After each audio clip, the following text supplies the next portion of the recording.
Scott Evans here in the hills of Napa, California with an incredible opportunity because it's the 20th anniversary of the 911 GT3. And Porsche has decided to fly some of its most important cars all the way from Germany. And I'm standing here with two very, very significant ones. We have the original, the 1999 GT3, and the brand new 991 GT3 RS. But before we get in the cars and start driving, let's learn a little bit about them.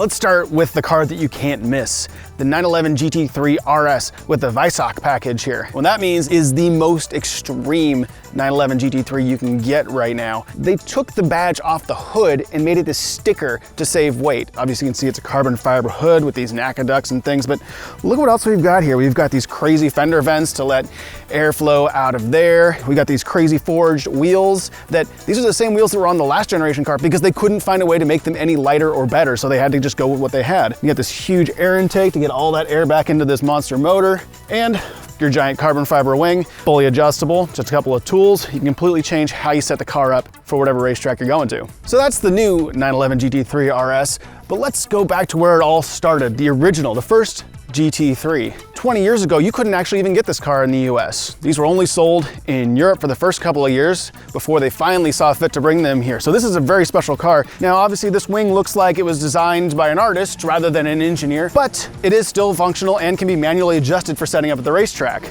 Down here, you've got these two-part wheels that use titanium screws to hold them together. Very expensive, but important for saving weight.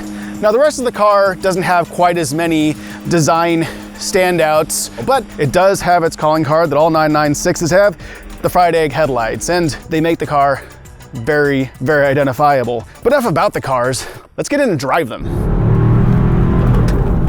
This is an incredibly important 911 in the grand, long history of 911s because it was the first of the water-cooled 911s. Very controversial car for that reason. This car is hugely important in Europe, both for bringing Porsche back to international racing, where it did extremely well, but also because this was the first street car to ever break 8 minutes on the Nürburgring Nordschleife.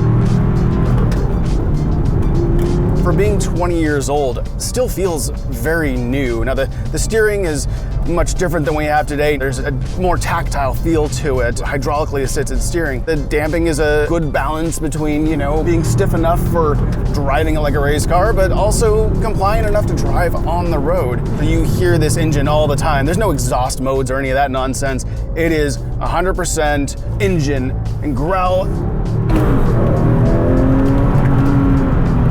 The car is just going to do exactly what you ask it to do. If you can still get a 996, forget about how it looks, because this is what you do with a 996.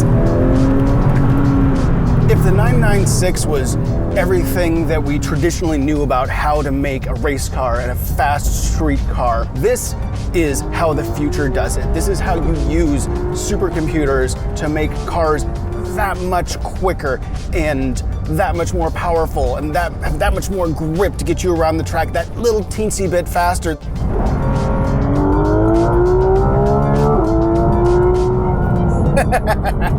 Now that's music.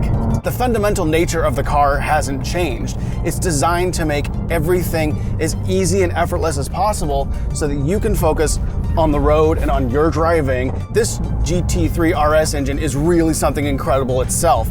This thing revs to 9,000 RPM. That's 1,500 more than that old car did, and sounds absolutely amazing doing it. I mean, it makes 500 horsepower from a naturally aspirated 6-cylinder engine. That is how precise and how high-tech this engine is. No turbochargers or anything like that boosting it up. This is all mechanical perfection.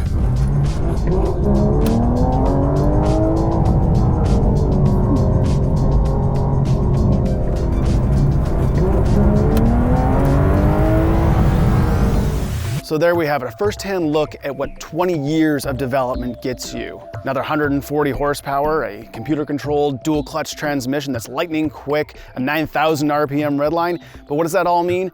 More speed. That's the Porsche 911 GT3. So good that people think you're being paid to say nice things about it, even though you're not.